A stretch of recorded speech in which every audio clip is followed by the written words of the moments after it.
You know I can't. You know I can't see. I can see you now. Yeah. How the hell are you, Billy? I'm hanging in there as usual, as everyone is these days in these times, these crazy times that we live in. Yeah, you're a postman now. I sure am. I pound the streets 4 days a week, 10 hours a day. I bet that's an interesting perspective. You probably have a lot of time to people watch, to observe the skies, maybe interesting experiences. Does anyone recognize you? Has anyone recognized you? Um, People recognise me as the postman when they see me in the supermarket, but I think Curious. there's one or two people know me for doing other things. But there was an open mic night in the town where read some funny poetry. It's quite raw. So a few people know me for that, if anything. What part of Scotland are you in? I'm in a small village like town called Bo'ness, which is central Scotland, halfway between Edinburgh and Glasgow. Mhm. Mhm. How are the people, this year there's a lot that's heating up geopolitically. How do people in Scotland, what's the mood in the room? Are they skeptical or are they as credulous as Americans are? I think So in much the on main, the table now. Geopolitically, war with Iran, Israel. it's like in the main, people don't really talk about these things. It's like they'll talk about the football or what somebody's doing in the neighborhood or something, or they'll Mhm. complain about something else, but they don't really talk deep politics because they're only getting fed the news information, and I think they feel powerless. So a lot of people haven't, I couldn't begin to talk to them about some of the things I think, but then they play the radio, so the news is on, and then sometimes they'll comment on that. And people are in general, I think, aware that politicians are not their friends anymore, and they might still believe voting makes a difference, but I think they feel that Trump's a psychopath and Keir Starmer's out, a child in a man's body. But uh, so I think there's a general more distrust, especially after we've just went through. I think a lot of people are not even consciously, maybe subconsciously, consciously realizing they were lied to, but maybe not even admitting it to themselves at this point. But certainly, something strange went on that nobody seems to talk about because people are watching Netflix or talking about the football and things like that. So that's why you go online or you go to some kind of meeting. It's a protest march or a wake comedy night or whatever, and you meet people that you've probably got to know online because that's like minds that know there's something more going on than just Republican and Democrat.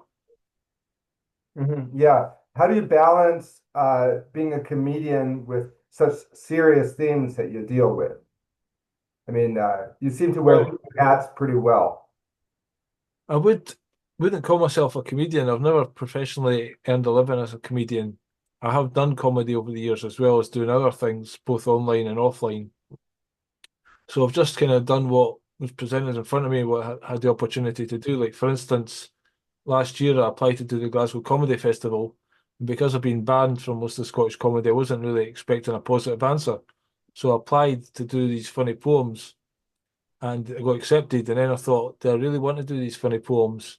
They're probably more funny for a comedy festival, but really I got known and I'm kind of got into comedy through trying to do more awake stuff. And when I've done these awake comedy gigs for a conscious audience, I could be free to be myself and talk about whatever without, people disagreeing strongly, Yeah, which is ironic because really that's the people you really want to be talking to.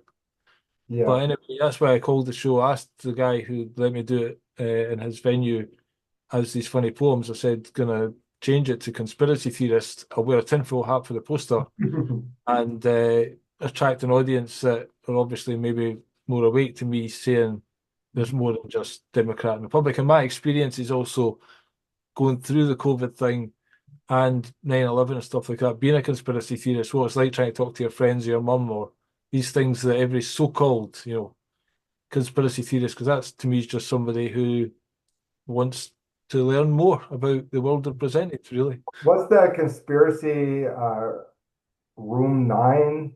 Saw something on your face. Yeah, it's committee room number Community, 9.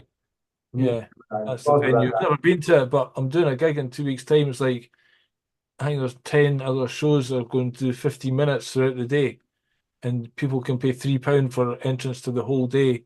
So I'm on at like 4 o'clock or something, where I've got 15 minutes, and I'm going to be doing to an audience who are not necessarily conspiracy theorists. Like that's why I done the show to get that kind of crowd. So that's going to be interesting. I'm going to kind of say, I'm scared of you guys because I tried to help you during COVID, and you all wanted to kill me. So Well, yeah.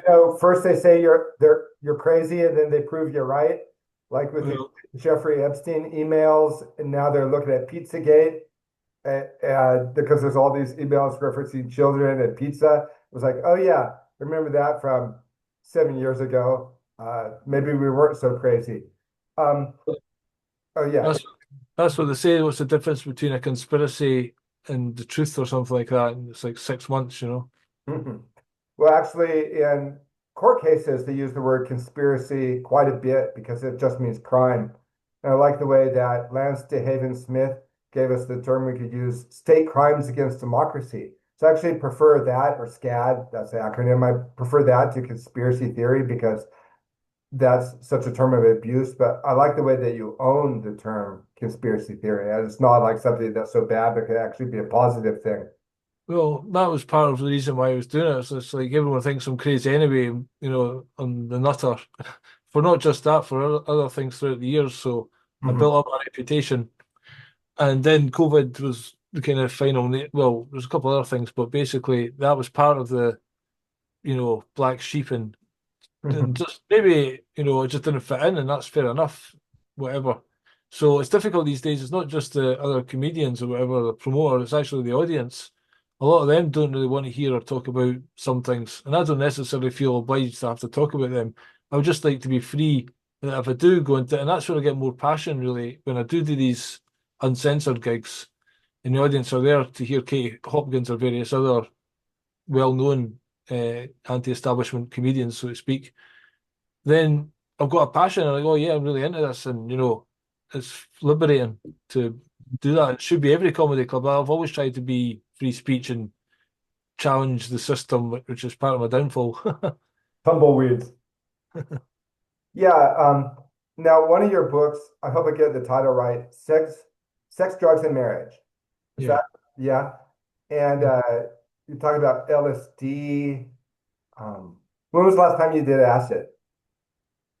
That was probably in Turkey. A friend of mine, he just had one tab or something. I got a bit of it, maybe a quarter tab or something, just in this big city, but it was like a harbour area, so it's like summertime, and yeah, just went stayed in this bar till about 6 in the morning, and just was just watching the scene. This unbelievable. Sometimes when you're on acid, you think, is this the acid that's making me think this is crazy, or is it actually crazy?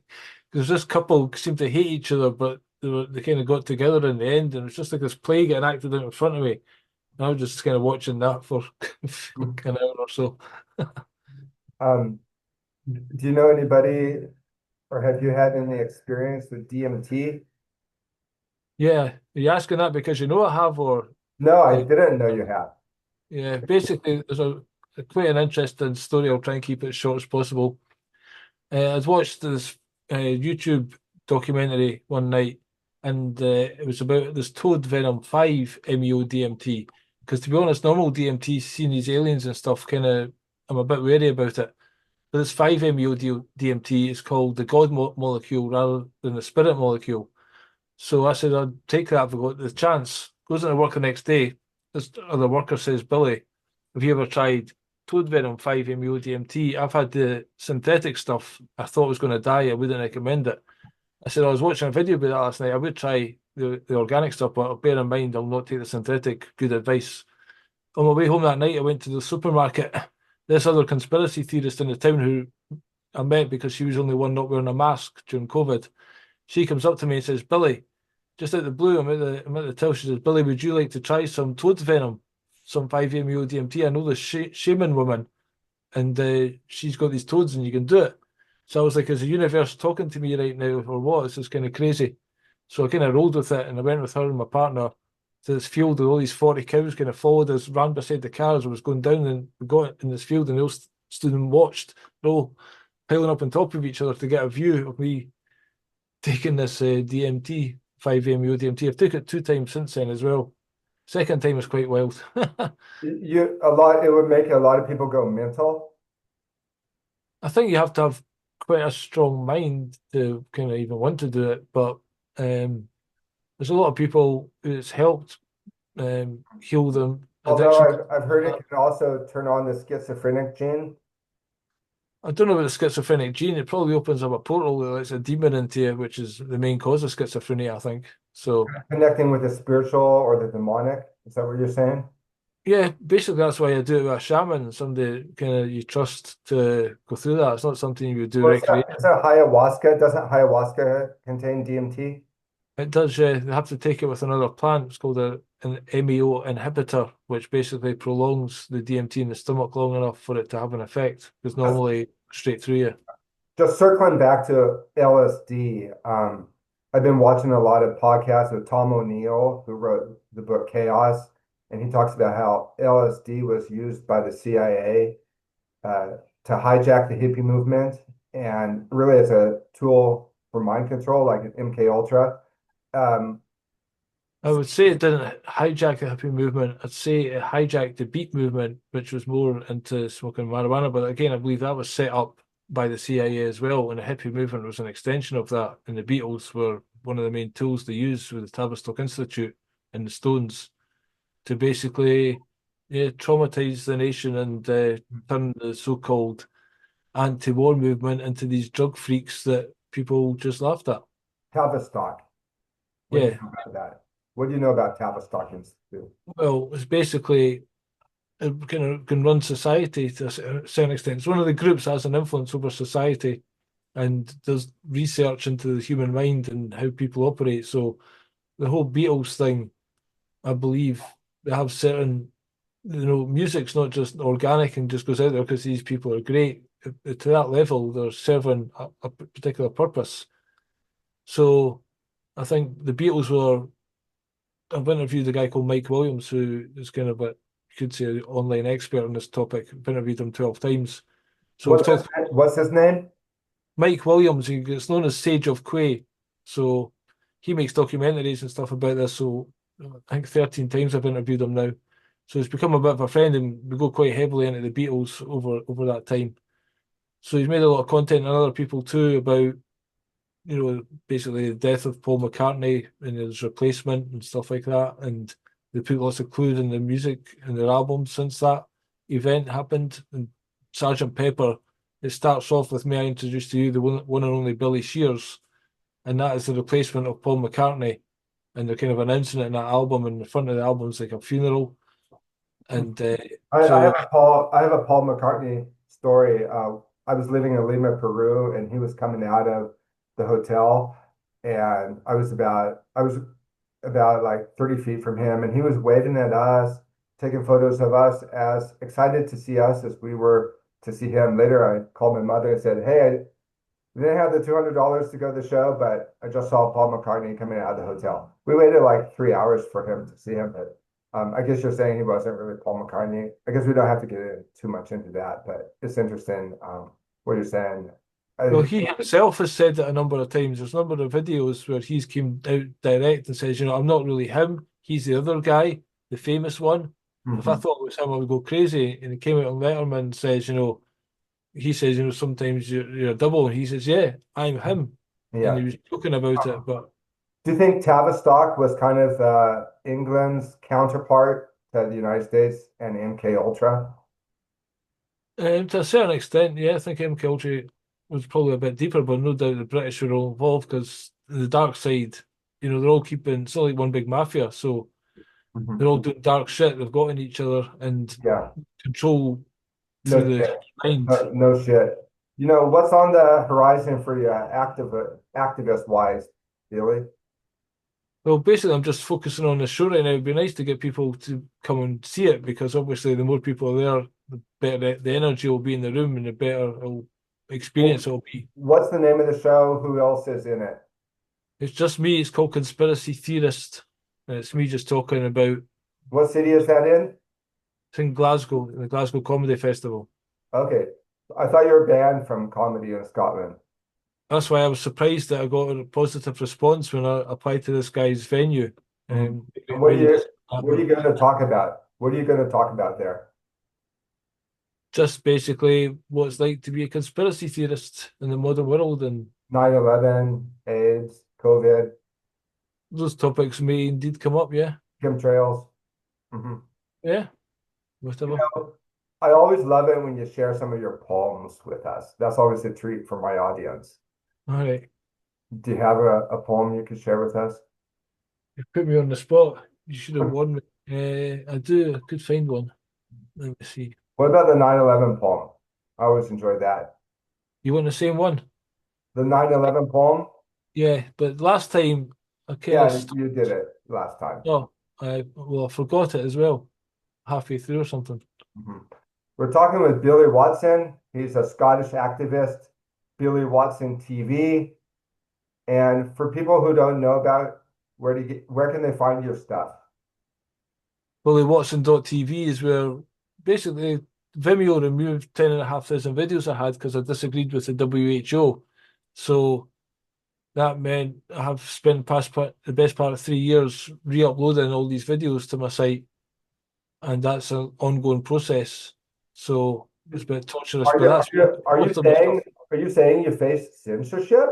Are they censoring you, Billy? Quite heavily so, not just there.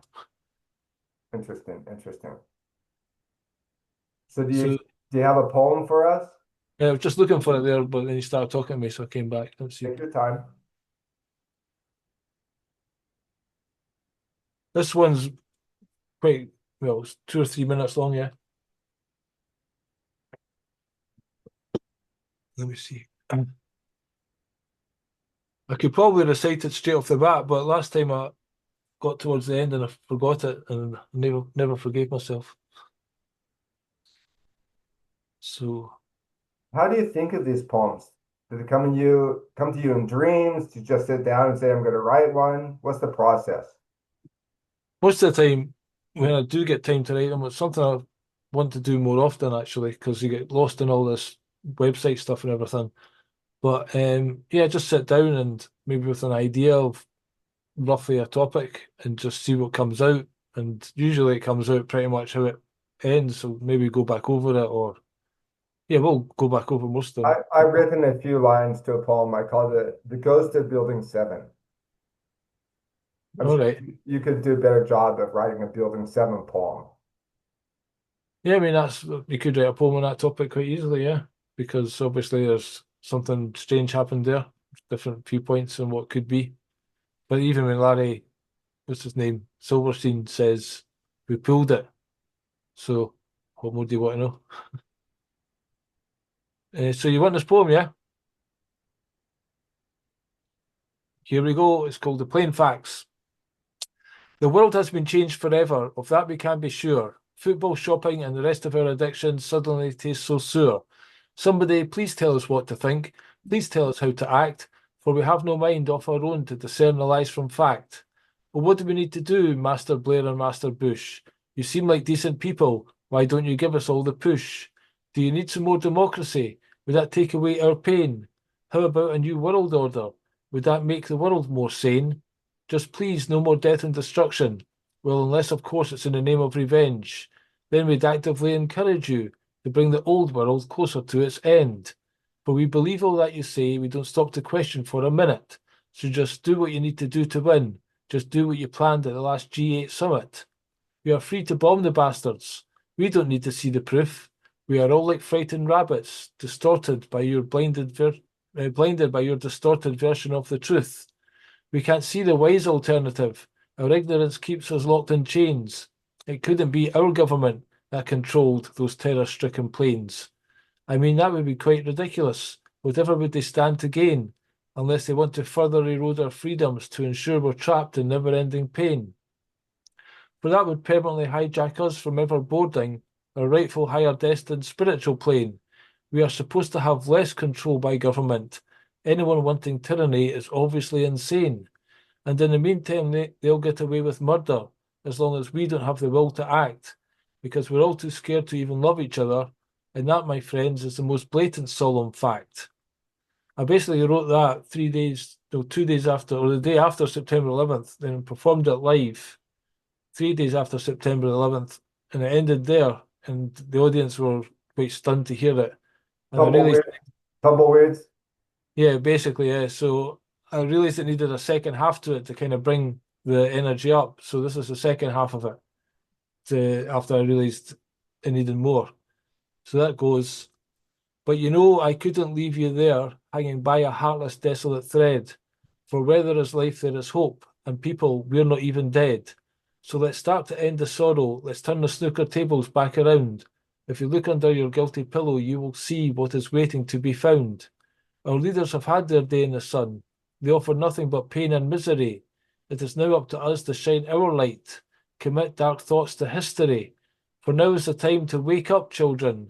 It is time we all came out to play. If we could only break our immature denial, listen to what our guiding hearts have to say. We could change this world in an instant. The illusion would mold to fit our new view. Indeed, the reason we chose to incarnate these bodies was to heal this world away from the power of the few. For only by standing up for what we know in our hearts to be right will the evil in this world end forever and be replaced with our loving light. So why not love that friendly stranger? Then they would love you too. God, it really is so simple. We should put this on the news. Love, love, love, love, love, love, love. I cannot say it more than enough. It feels so good just to say the word. It's so much better than releasing doves. So, my friends, I am going to leave you. I trust that now you understand the scene. Let's empower love on a permanent daily basis, rejuvenate our unique stars onto the universal silver screen. Hmm. And it's that one. How long did it take you to grow out your hair? About 2010, I think I started. Say that again. About 2010 or 2012, 2012 it was. 2012. Okay, Yeah. wow. Do you bleach it? No, it's going grey, man. Hmm. Wow.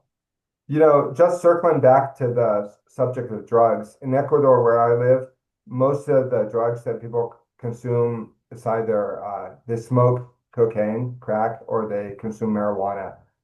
But Ecuador is still it's like 1950s Italy. That's the only way I know I can explain it. And a lot of people confuse marijuana with crack cocaine, and they speak about it as if the effects are the same thing. And it's interesting how different cultures demonize drugs in different ways. And LSD, it was demonized because Charles Manson at the end of the 60s. Any thoughts about that? Well, there's Altman as well, the Rolling Stones concert. I Hmm. watched a documentary last night about the song American Pie by John Denver. It's quite an interesting. You can find it on YouTube. You basically talk about how that wasn't a song about Buddy Holly, Richie Valens, and the Big Bopper. It's actually a song about religion getting taken out of music and how the Rolling Stones knew it was like a sacrifice that Meredith Hunter getting stabbed during a song Sympathy for the Devil at Altamont was like a sacrifice, and like the guy was murdered and put on the stage, and then Rolling Stones still played for an hour after that. And Yeah, the lyrics of that song for me as an Orthodox Christian were very shocking. What's your spirituality? Do you have, it seems like you're quite a spiritual person, maybe not so religious, but more spiritual. yeah, basically, I think Mhm. there's a light and a darkness, whatever, simple as that, and Mhm. choose to Mhm. follow the light. I think Bob Dylan had the song, didn't he? What was that song? You know, fucking hell. You got to serve someone. Yeah, that's the one. I think that might take me Mhm. forever to get that. Yeah, you got to sort. It may be the devil or it may be the Lord, but you got to serve someone. Maybe the Lord was the devil too, and he was tricking people. But anyway, Thank you, Billy, for coming on the show. no worries. Thanks for having me again. Okay, Goodbye to everyone, and have a good day. Cheers. bye-bye. Cheers.